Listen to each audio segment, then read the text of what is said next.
Bonjour et bienvenue dans ce nouveau numéro de Merveilleux Moyen-Âge avec aujourd'hui un sujet un petit peu moins sympathique que le précédent, la perception et l'angoisse du diable au Moyen-Âge. C'est parti.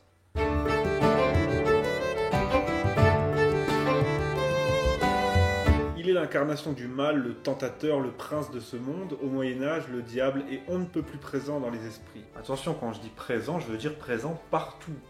Dans un rêve, dans un songe, dans une pensée, la nuit, dans un chat qui passe, partout.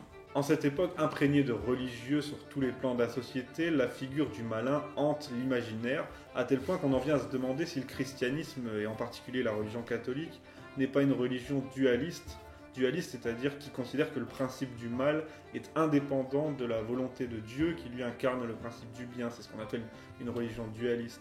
Alors l'Église aura bien vite fait de rappeler que le diable, qui est un ange déchu à la base, a été créé bon et a fini par mal tourner. Bon, malgré tout, il reste sous l'autorité suprême de Dieu. Quand même.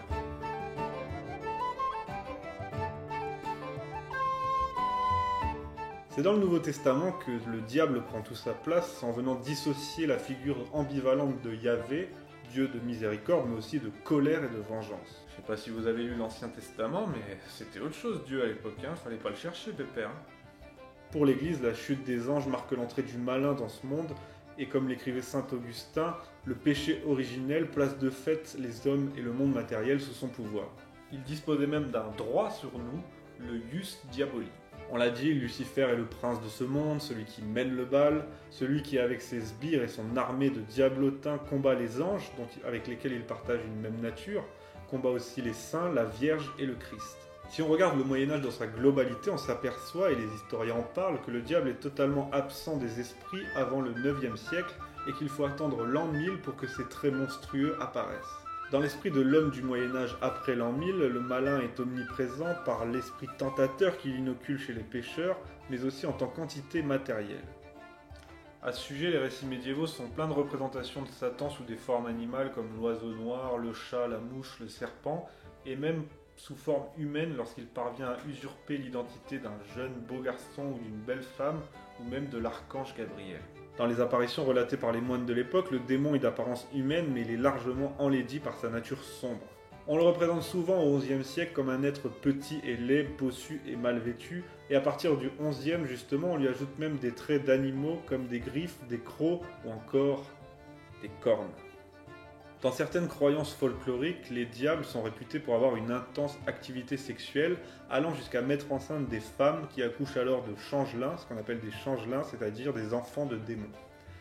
Sympa.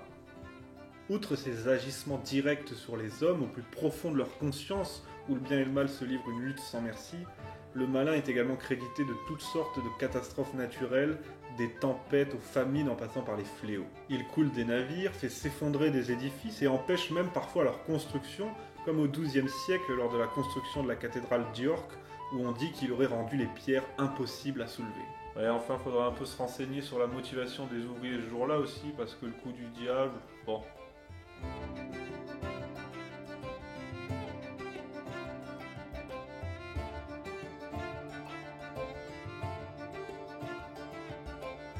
Il intervient même dans les affaires judiciaires, mais bon, c'est ce qu'on dit, parce qu'au Moyen-Âge, il était courant dans les conflits, avec un document falsifié à l'appui, d'essayer de montrer que la partie adverse avait passé un contrat écrit et signé avec Lucifer.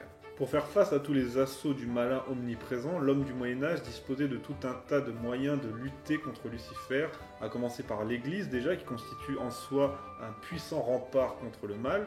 Il y avait aussi l'exorcisme pour les cas de possession, mais bon, ça tout le monde sait ce que c'est.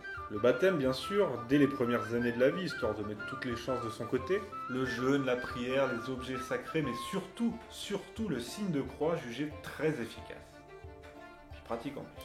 Autre moyen de se libérer non pas du diable mais de l'angoisse qu'il faisait régner, le théâtre, où le diable est représenté comme un être naïf, stupide et finalement risible. C'était à l'époque un bon moyen d'exorciser cette crainte et cette peur qu'il inspirait.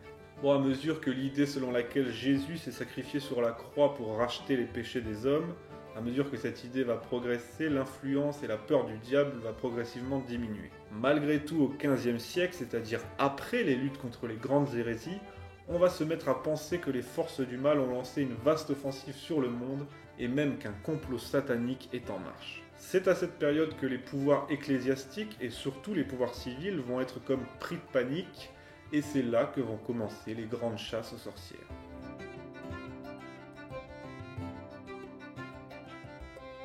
Alors qu'auparavant on considérait les sorcières un peu comme des vieilles folles, victimes d'illusions sataniques, on va se mettre à penser sérieusement que les sorcières font partie intégrante de l'armée de Satan sur Terre. Avant, on pensait qu'elles déliraient quand elles se rendaient au sabbat sur un balai en plein milieu de la nuit, qu'elles étaient victimes d'hallucinations. Maintenant, on pense qu'elles y vont vraiment, en volant sur un balai.